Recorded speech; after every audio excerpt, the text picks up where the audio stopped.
Hi, everyone. Carl Sauter with Dr. CFO. Hope you're doing well.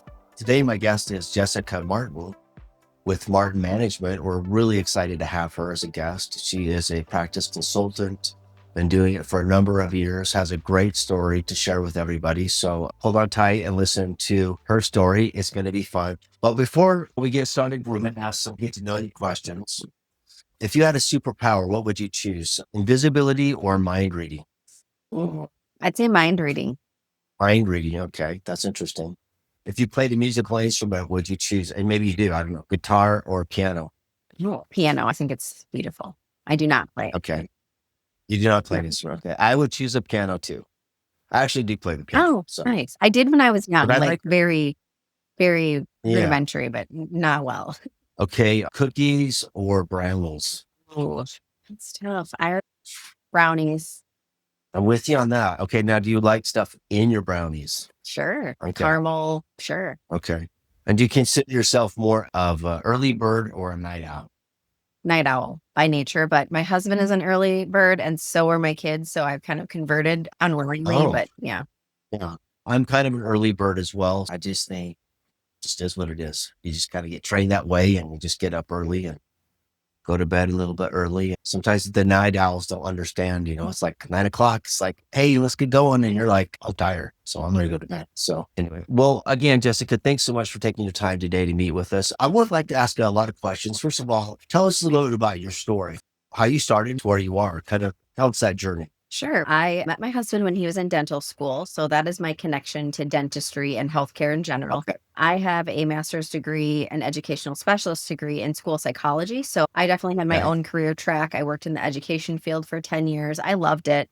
I decided to stay home with our daughter when she was born. And I was working part time for a virtual charter school around the Okay. time that my husband needed my help at the dental practice. So it's like Yeah. an age-old story. The dentist comes home and says, "Honey, people quit today. I'm gonna need your help at the dental office." And that's what happened. So I had no idea what I was getting into.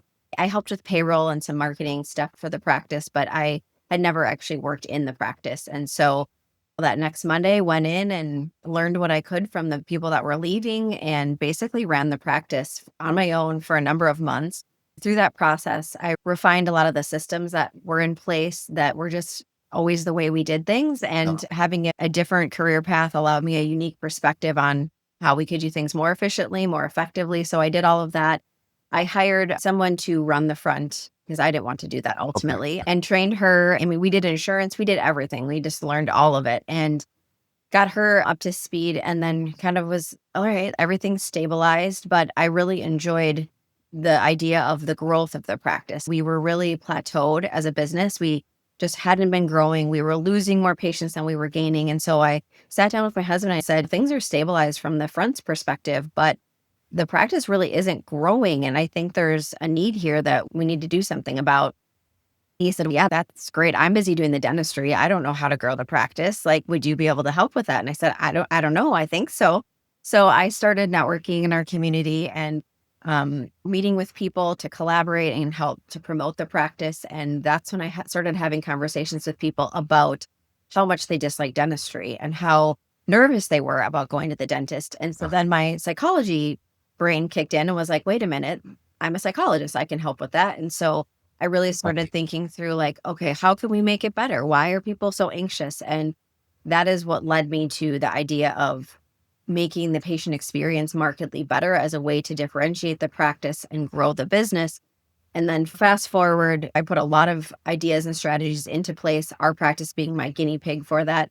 We've Yeah. exploded. It's been an amazing journey. And now I consult other healthcare businesses to do the same. We're a dental spa, so we market in that arena, but a lot of my clients don't necessarily want to be a spa or they don't like that connotation, but they do understand that the experience is important. So we work on those aspects of the growth.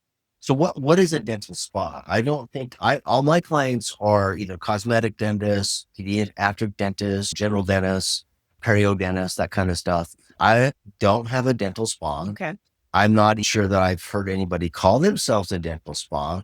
So when I saw that, that was like, okay, I gotta understand this a little bit better. So why are you branding yourself as a spa? And what would you say makes yourself different to say we're a spa? Yeah, that's a good question. When I came up with the idea of making the experience better, I liked the idea of providing some pampering and ways to calm the nervous system down. The word spa came to mind because most people enjoy going to the spa. It means good things, right? When we compare something that's somewhat negative or has a negative connotation with something positive, that's interesting for people.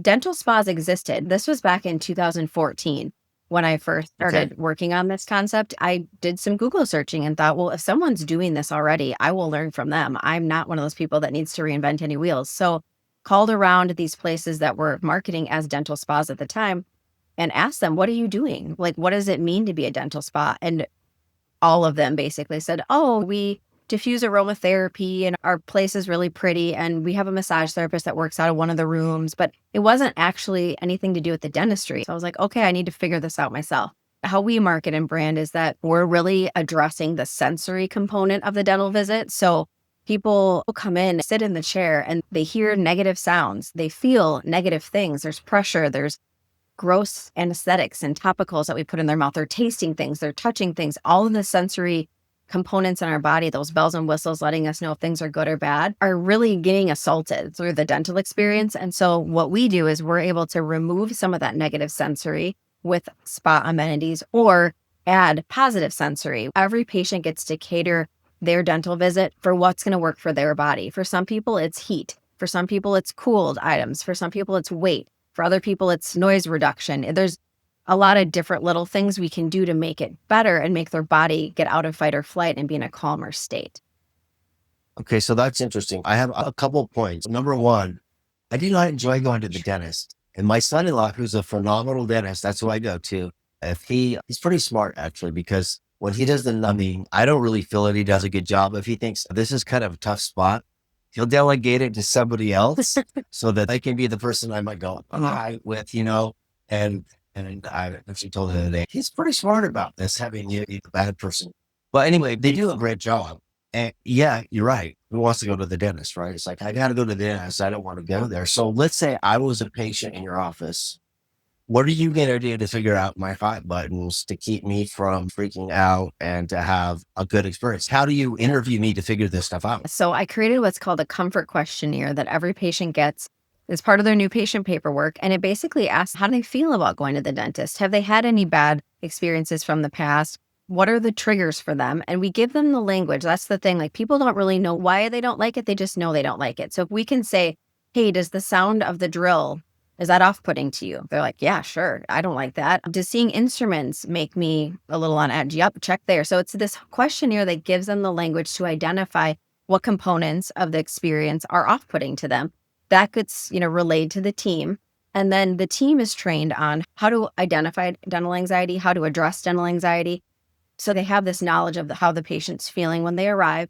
We also present them with a checklist of items that can make the visit more enjoyable. Some people are like, oh, I don't need anything because they don't know what's going to work for them and they've never seen anything like that Right. before. But now the team understands them a little bit better from that questionnaire and they're able to encourage certain things that would fit with the things that trigger them. So they can say, I noticed that you mentioned the sound of the drill is really off-putting. Would you be open to trying our noise reducing headphones so that you're not hearing that high pitched frequency of the drill, or you're not hearing the hygienist in the room next to them talking or whatever it is? Instead of, here are some things we can try. It's a team and patient approach to figuring out what's going to work for them and really opening up that dialogue, going through that questionnaire with the patient briefly to say, hey, I see you've had a negative experience before. Tell me a little bit about that. What was it that made it negative for you? Now the patient feels understood. They feel like, wow, these people care about me and they're going to make it better. And so the next time they walk into that building to receive dental care, they're coming in with a new mindset too, as a patient to go, this is going to be better. My comfort is going to be paramount. They're going to provide me some different strategies. And so it's kind of a team approach, but those are the components that I guess make it different. I can tell you're pretty good at getting people to open up. I'm actually going to share something with you that I haven't shared on the podcast yet. So I don't know how old I was, and I want to be careful. This guy luckily has moved on, and I don't think any of his kids or anything will live. Anyway, it was a family friend, phenomenal dentist. And when I was about 5, I think, I wasn't very old. And I don't like, who likes having stuff in their mouth, right? So he put the needle in there. It kind of hurt. So I grabbed his hand. Okay. He had the needle in me. So I understand why he got upset. Yeah. Well, he hit me Mm. in the head. And so now every time my dentist puts a needle in I am trying to sit there as still as possible. Don't touch his hand. I like go back to 5-year-old Carl. Don't touch the hand. And I don't think I've even shared that with my son-in-law if that happened, because he's kind of like a crybaby bringing it up. But it is in my mind every time somebody starts put a needle in my mouth, like, okay, just be chill, try to relax because of that. And so anyway, that's kind of interesting. Now, one thing I'm thinking about with the stuff that you're offering, I mean, that's very premium. Mhm. And so this isn't something you could offer to, say, Medicaid patients or people who don't reimburse the amount of money is required to do what I'm going to say, this kind of red carpet, 5-star deluxe package that you give, which is very interesting. So I got a couple questions. My guess is you're marketing to a very specific niche that either has the money to pay for this and or is like, I got to have the best, I got to have a premium experience and I'm willing to pay extra for it because they got, hit when they were little or something like that. That's a true story. And so I'm not making it up. So like, how are you doing that? Yeah, well, I wanna go back to, like, 5-year-old Carl because I think it's important. I Okay. think I mean, You got to do psychology on me well now. I just can't leave it, like, hanging out there, right? Like, I appreciate you sharing that Yeah. with me and Yeah. with our viewers. I think it's important to honor people's experiences and let them know that that's not okay and that it's going to be different and better. I think a lot of times patients will disclose stories like that over the phone to the front office team taking the call. They might share something like that. And then they get into the visit and they're not going to say anything to the doctor or the assistant, the hygienist that's working with them because they don't want to bother them. They know they're busy and whatnot. They don't want to feel a certain way. So I think it's important when a story like that is shared that a moment's taken to honor it and that the person's given a reassurance it's going to be better going forward. Part of the training I do with front office teams is really making sure that they're documenting that story, taking that information down and sharing it with the team so that everyone knows, not that they're going to bring it up to you because that might get Right. weird, but just so they know that this is something you've experienced and to be more compassionate. A lot of people have had really negative experiences. And so we're working through some traumas for people, whether it was in the dental chair or something else outside of that. Either way, Yeah. dentistry puts everyone in a vulnerable position. So why not make sure that we're honoring that individual and doing everything we can to make them comfortable and to feel as much at ease as possible. So I just wanted to say that. And then, yes, in regard to who this approach is for, most of my clients are providers that really care about doing a good job. They care about high quality dentistry. They care about doing what's right for their patients. And I'm lucky in that regard that that's who I get to work with. Yeah. And so, yes, I think the approach in general tends to be a really good fit for a higher end practice that doesn't have a lot of insurance networks or a lot of Yeah. people canceling and things like that because we are giving them a better experience. But I think what's interesting about it is that this concept can actually help a practice move in that direction, even if that's not where they're starting. Because by creating a better experience and by helping people through some of their anxiety that they have about dentistry, now you've created more value. And so when you do make decisions like getting out of insurance networks, raising fees, needing to take more time with patients, if that's what you decide to do, you can do that. And you've got a more loyal patient base that's like, I can't go anywhere else now because this is what I want. This is the type of experience I want. And I'm willing to do what I need to do to stay here. I do think it is ideal in a practice that's already established in that way, but I also have seen it help move practices in that direction because it doesn't take more time and the amenities themselves aren't expensive in the scheme of dentistry. So you've integrated it into your standard of care and made it part of your approach. And by doing that, as it's become part of the culture, it really incrementally isn't a lot more money. No, no. That's what you're telling me Yes, to implement. right. But it's more like you just got to be committed to this increased process. Well, that's interesting. So that allows you to kind of price point down to maybe a lower group because every market has what I call the premium market. If you're in like a big town, okay, the premium market, that's going to be more people. If you're in a smaller town, the premium market is going to be less people. So you're going to have to widen it up in order to fill your practice. And every Uh, practice is uh, looking for a way to be chosen over another practice, yeah. right? People have a lot of choice. This Yeah. is a wonderful way to be unique and to stand out and to attract more patients that value an experience that's Yeah. better. And then what's interesting about it is that now what you're becoming an attractant for is that higher end patient, that patient that's like, Yeah. I am willing to pay more for this. I am considering some cosmetic procedures. I Yeah. would like Botox along with my dental cleaning, right? So like now we're able to take the practice and tilt it a little bit to be a little higher end if we want it to be. It doesn't have to be. That's not everyone's aim, but attracting those ideal patients that are willing to pay more and have more disposable income is usually beneficial for the business.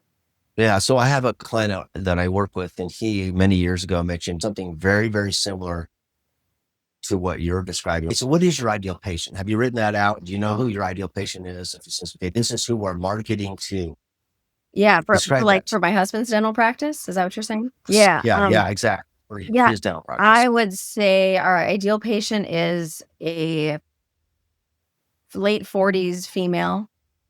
Okay. She's a professional. She cares about health. She cares about her appearance.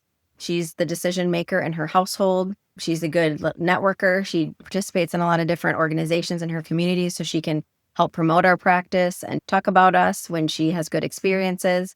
And she's interested in those cosmetic procedures and Okay. quality care.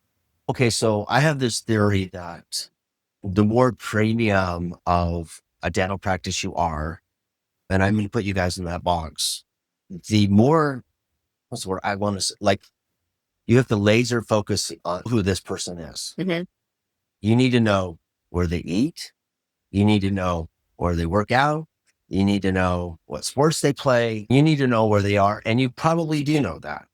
In my opinion, your marketing is very laser targeted to that group. So it's kind of easier to market, but at the same time, harder too, because you have to really develop, or it's not like you're sending out a mass mailer, come to see us. It's like saying you're giving a personal invitation. You need to have a relationship with these people Mhm.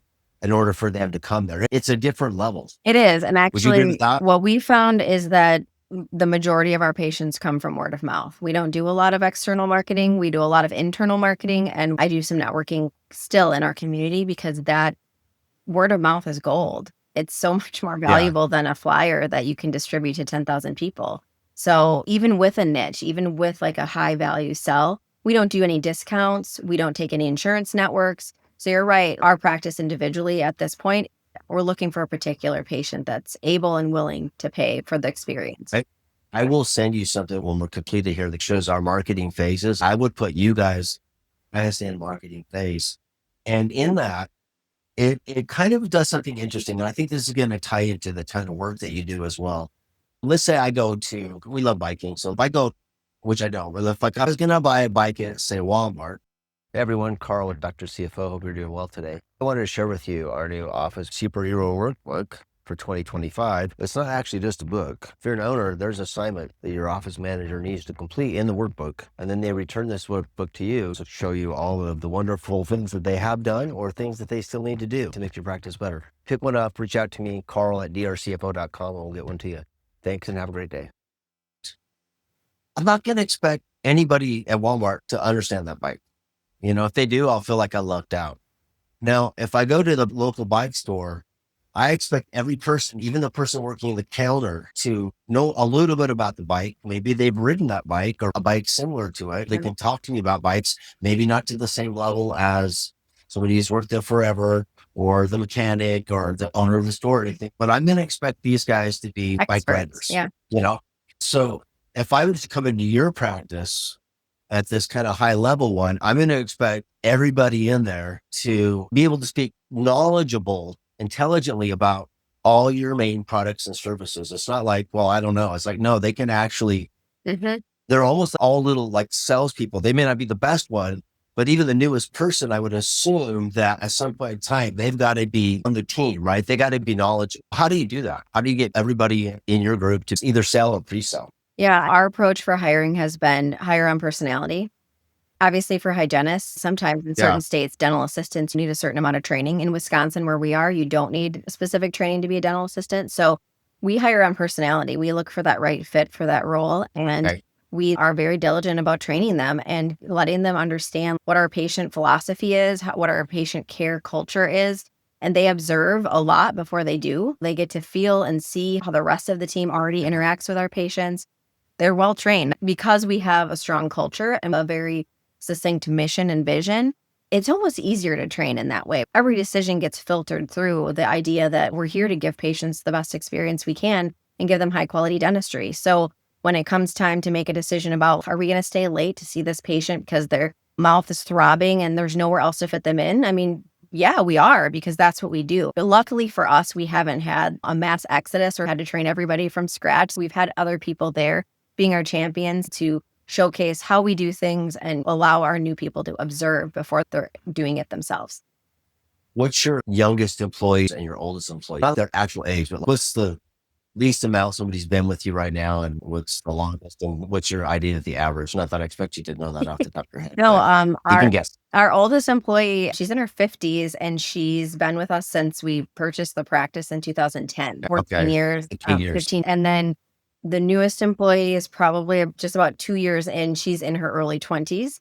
My Okay. office manager's been with us for 10 years and she was on maternity leave. So we had to fill in for her. Yeah. Probably our newer-ish employee who's just helping out. Sure. So, in my opinion, on this marketing phases thing, right, you guys in the high end, and the employees got to be like the top notch. So they're kind of like the major league players. And I see this sometimes in practice when a practice evolves. And I want you to speak to this when you came in and share a story with me. But sometimes as you're moving from a high school team, to a minor league college team, to a minor league team, to a professional team, well, it's not that that player is still a high school player.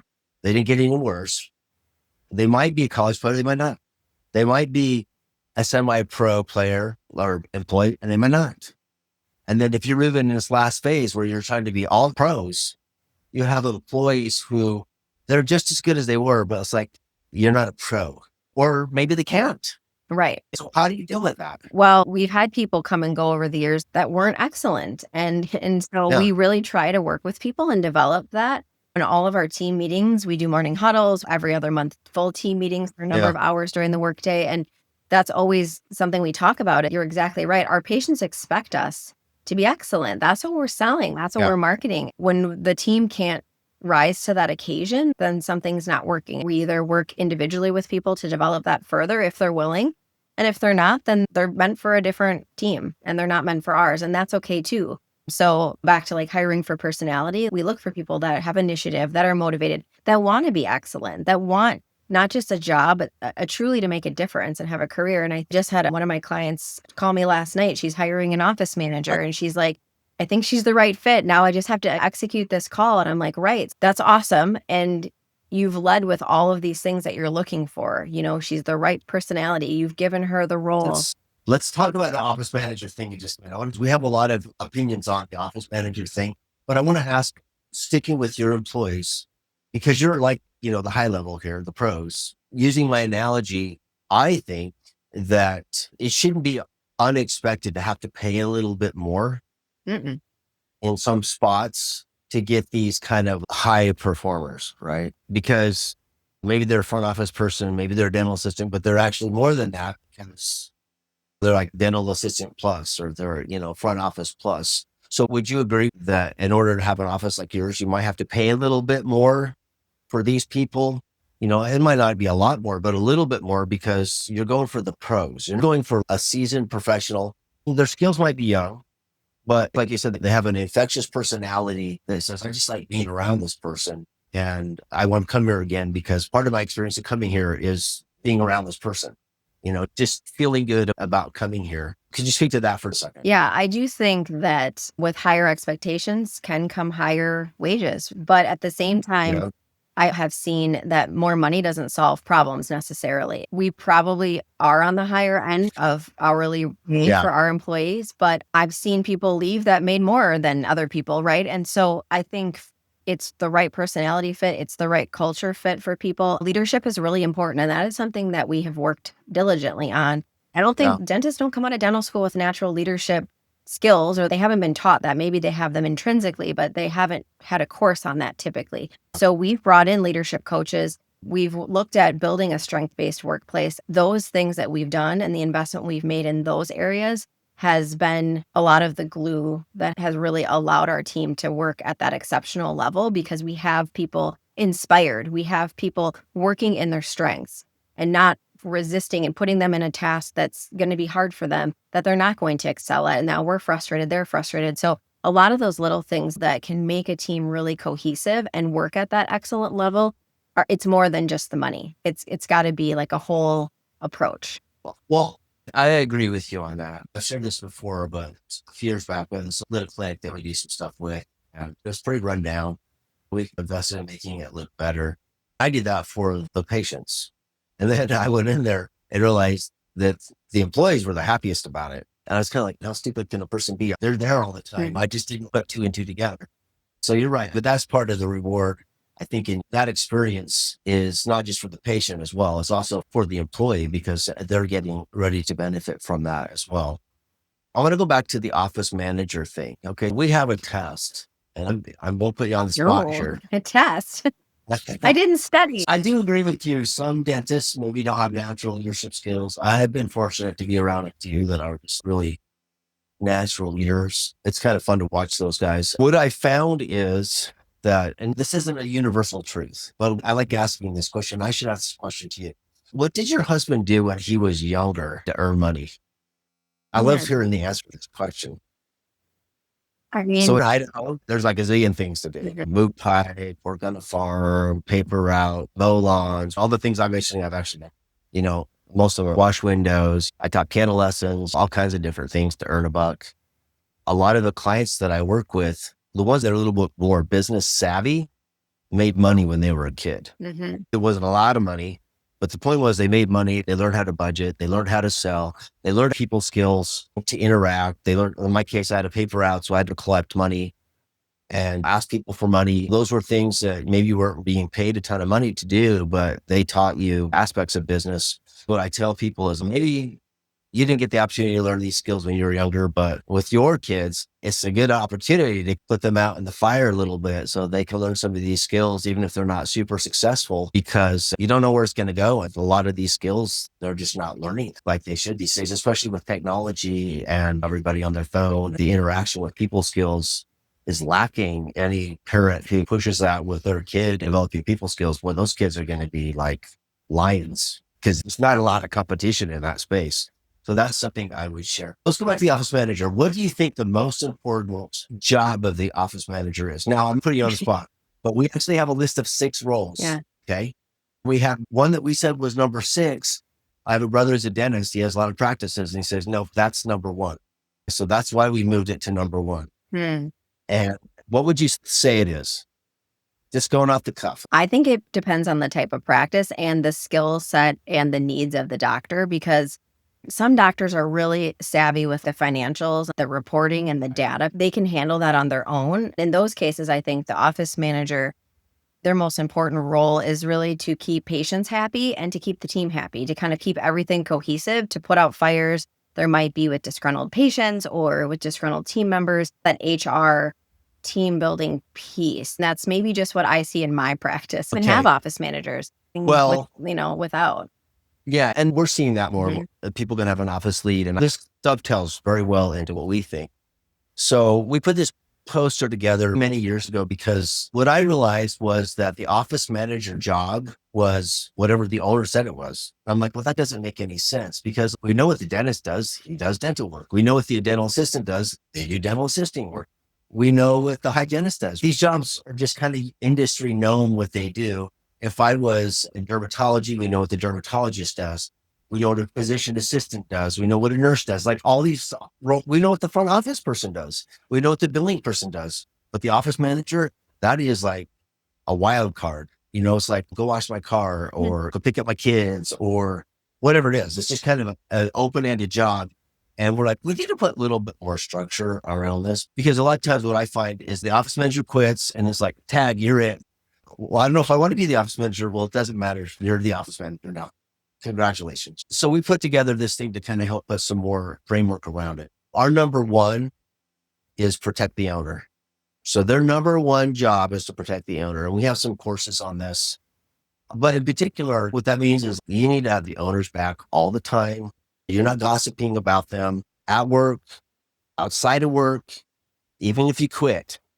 You need to have the owners back and be loyal to them because stuff's happening all the time. You know, if he has a bad day or she has a bad day and they share a personal thing, which they shouldn't, but if they did, you just got to kind of put that in the vault and leave it there. And that's not for you to share. Our second thing is more revenue based. They need to lead the marketing effort. That doesn't mean they have to do it, but they have to be in charge of it and make sure it's happening and making sure new patients and all that stuff are coming in, recalls, that type of thing. The third one is they need to lead the collections effort. I've earned the money. Now I need to collect the money. I had a client once and he wasn't collecting the money. He's like, well, we're making all this money. Oh, he loves this. I go, yeah, because it's free. Why wouldn't they come here? Because you don't ever collect. And then the fourth one is leading the staff, kind of to your point. The fifth one is managing spend. Sometimes they're not given privy to all the spend, and I don't have a problem with that. And then the last one is managing compliance. Okay, so your friend that's choosing an office manager, so it boils down to this. Should she choose a people person or a numbers person? We're going to say it's a people person every time because you have to work with the doctor. You have to work with staff. You have to work with vendors. You have to work with patients. So sometimes I had a client once and they hired an office manager. It was a dental office. I said, yeah, we just hired this great office manager, Carl. She's a CPA. I was like, oh my gosh, I couldn't think of a worse choice for your office manager. She's going to be hiding behind the computer. She's not going to want to talk to a soul. I didn't say anything because, and then like 2 months later, it's like, yeah, we can start billing. And I'm like, yeah, no doubt, because she's not a people person.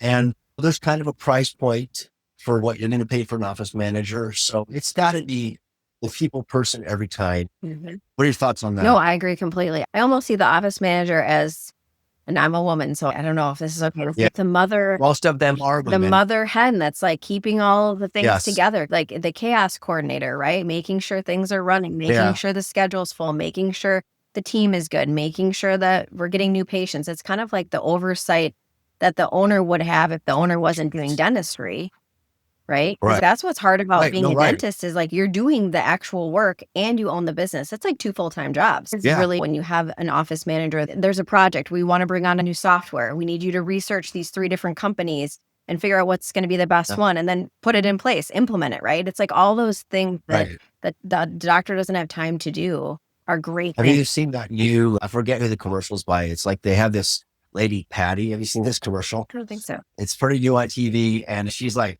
the best at everything. She knows everything, and she's rooting for the team. At the end, they show her playing ping pong and she's destroying everybody. I don't know. I just laughed about that. So that's kind of the office manager is like you're like you said, the mother hen. They're the ones that have to go there. So I'm going to do a shameless plug for just because you think about it. So we have this book, Becoming the Office Superhero. I'm going to send you one for being our guest on our show. And it's kind of a workbook. So it's a little bit different. It's more of a to-do book because like we've talked about, the office managers, they don't have a lot of training, especially my focus is more numbers, not so much style and all that stuff where that's more, well, I don't think I'd be very good at it, to be honest with you, if the truth be known, but we're more numbers here. So we think that the payroll, the accounting, the bookkeeping, in my case, like doing the analysis work, the analysis work has to get outsourced. The payroll and bookkeeping, we feel really should be outsourced. I know that's a little bit self-serving, but now my office manager really can be a people person. There's time for it. Maybe you could go into more of the office lead role because their job has now been simplified a little bit to not having all those things. And we find that from a risk point of view, it might be a little bit more money, but you're actually reducing your risk from theft. Not that office managers always do that, but you're not exposing yourself to possible risk points by doing that.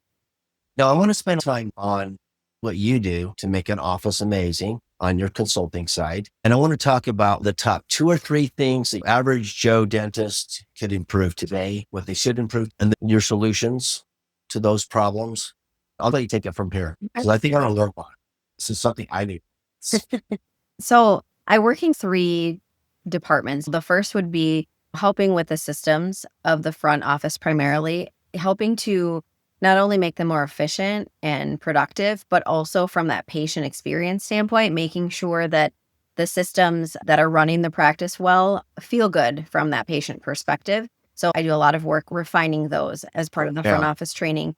I also help offices differentiate and provide a more amazing and exceptional patient experience. Sometimes that's the spot approach. Sometimes it's just elevating the existing experience and making it even better.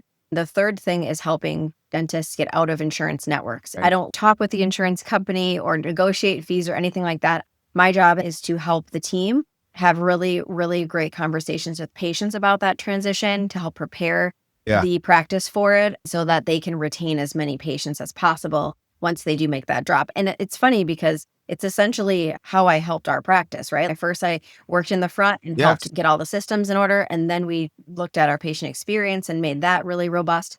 And then we were able to drop insurance. So it's sort of my journey in a nutshell. And so wherever a practice starts, I can meet them at any point of that and help move them in that direction if that's what they're hoping for.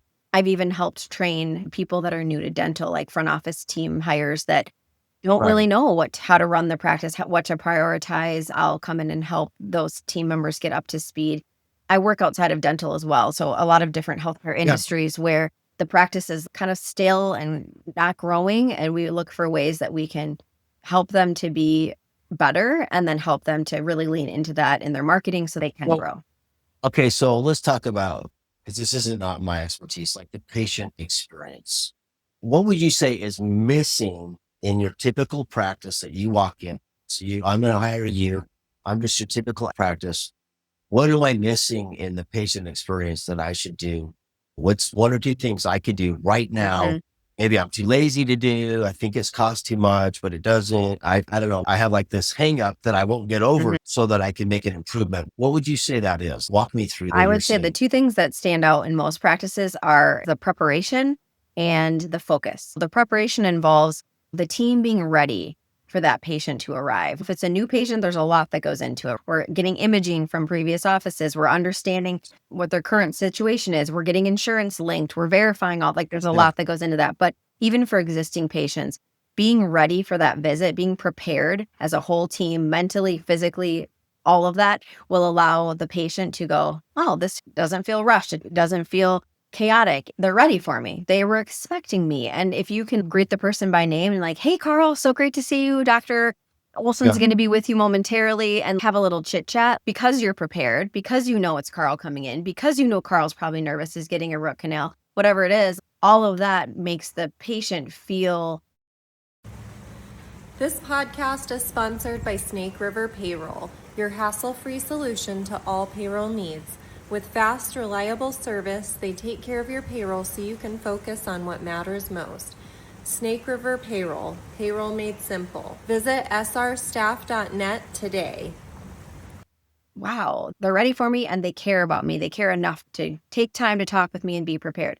The focus piece is the interaction with the patient. So it's the front person that's checking you in, giving you a little bit of their time, building rapport, having a conversation, making a connection, not being focused on the pile of paperwork sitting next to her that needs to get done at some point. It's focusing on the patient in front of that person. And then it's the doctor focusing on that patient. It's the assistant staying with the patient when the doctor goes and does the hygiene check and chit chat and helps the patient feel comfortable. It's the focus on the patient in front of them. And that can even be over the phone. Like I see teams all the time that answer the phone, rushing to get off the phone because they got other things to do. And it's like, Yeah. the patient's not looking at you, but they are in front of you. They're with you. You're with them. Right. So if you can Right. focus on that and listen to them, understand them, solve their problem, people are going to feel that difference from those two things.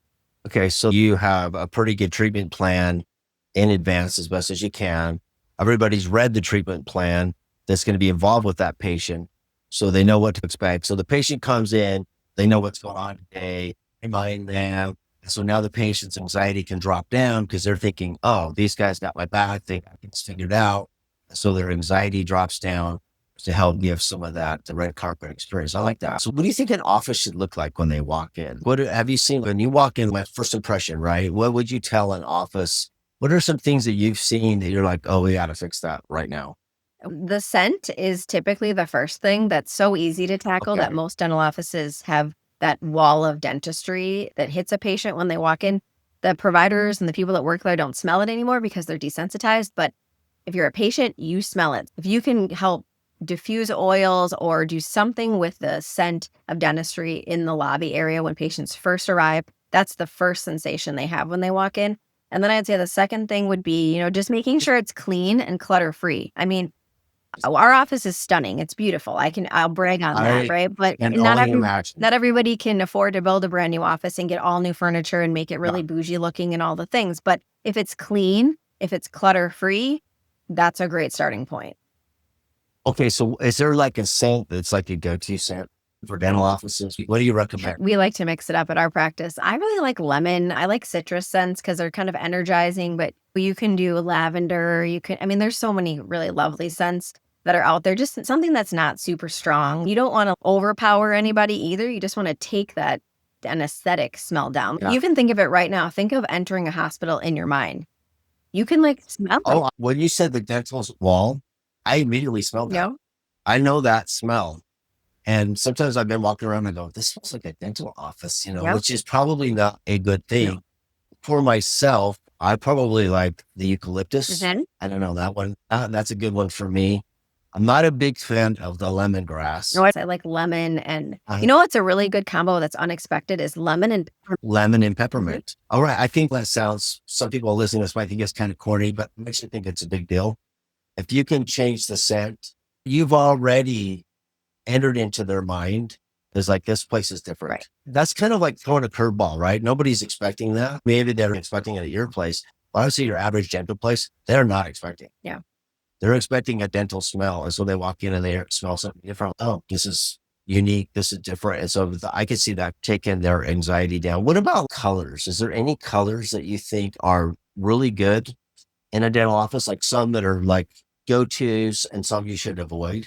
I think neutral colors are best because they have more of a calming effect, right? Things that you would see in nature. So browns, Okay. grays, blues, or even soft greens are great. Anything that emulates nature is wonderful and soft. I actually like dark for treatment rooms. I like to avoid having everything be white. I love white, but to have everything be white feels really clinical and colors can have a really calming effect. So I like having a dark color in the treatment room. It's unexpected. It's like, oh, we're expecting this to be Right. white.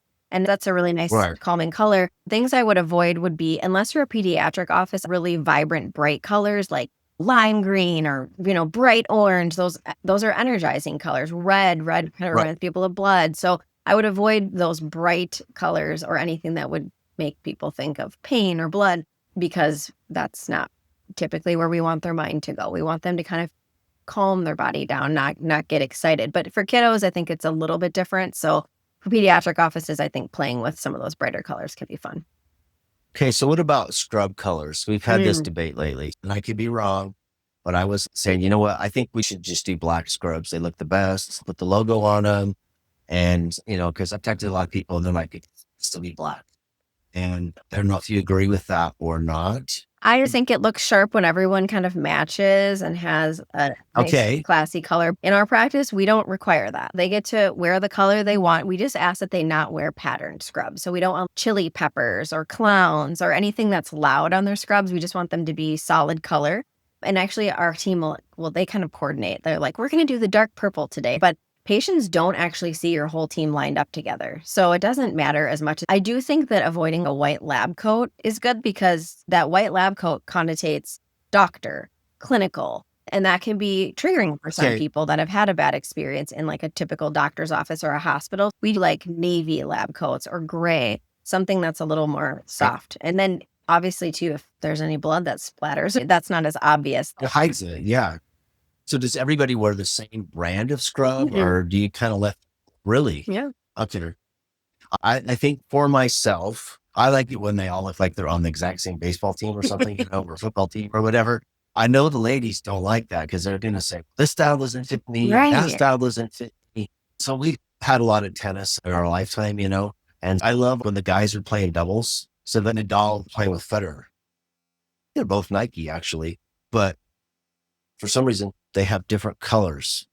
They both are wearing a version of yellow or a version of whatever. It just drives me nuts. And maybe it's because they're right by each other. Yeah, I'm in the same pane, but you don't typically see your Yeah. team all lined up, Oh. like I said. And it's kind of like the new thing with weddings. When you're a bridesmaid in a wedding and you're forced to wear a dress that doesn't look good on you, that isn't flattering, guess what? You're not going to have your best day. You're not going to feel your best. So I'm kind of the philosophy, as long as it's classy, it's clean, it's pressed, it doesn't have a bunch of wrinkles on it. You choose your color, you choose your fit. I mean, that's kind of where you allow your team to be a little bit individualized. But I do think it is Yeah. sharp. I don't think you're wrong. I think it is sharp when they all match, but I just don't think it matters enough to force people into that. And most of your patients aren't walking around in scrubs, so it's pretty easy to identify who's working there. Okay. Either way. 2 more questions on Yeah. this. So number one, office manager, should they dress up a little bit more to say, hey, I'm the office manager, or should they kind of dress like everybody else? I like have the my own front answer. office team to be dressed up. I like them to be not in Right. scrubs. I like them to be business casual. Office manager Okay. falls in line with that, is in my opinion. The clinical team, scrubs, but the front office team, business casual is what I prefer, unless they're going to be helping in the back for some reason. Obviously, then Yeah. they need to be comfortable in scrubs. Yeah. Okay. So what about the doctor? I note, hey, what is your recommendations for doctors? I think this can go either way. I think it's whatever the doctor prefers. My husband prefers to wear khakis and a button down, and then he wears a lab coat over that because I think he got sick of having to like change out of scrubs into regular clothes, then go to our kid's baseball game. He would just rather be ready for the day, take off his lab coat, and he's gone. But I've seen doctors wear scrubs and they look just as professional. So I think it's what they prefer.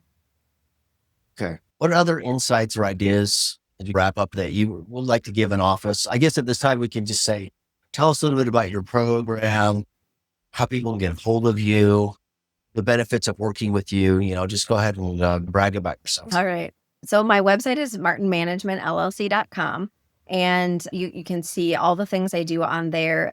I also work with a couple of other consultants, and we call ourselves the triage practice consultants.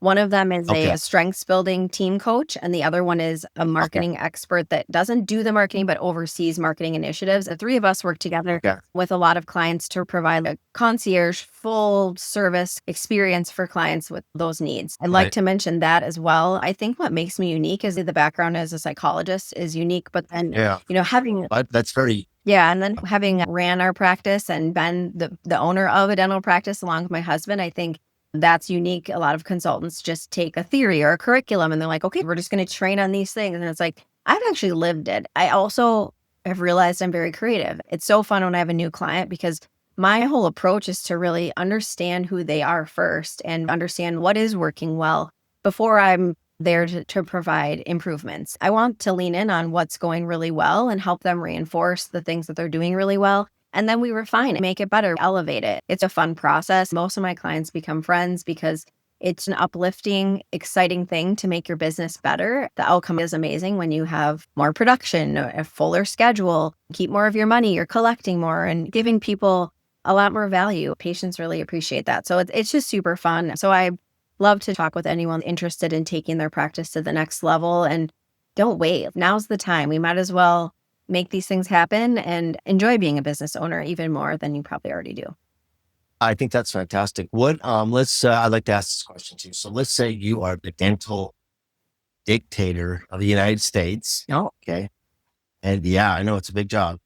And well, we've got a lot of stuff going on right now, right? What executive order would you implement today, if you could, that you think should be done in dental? And then I'm going to ask you what you think should be taken away. Well, this is what we're going to do to make dental better.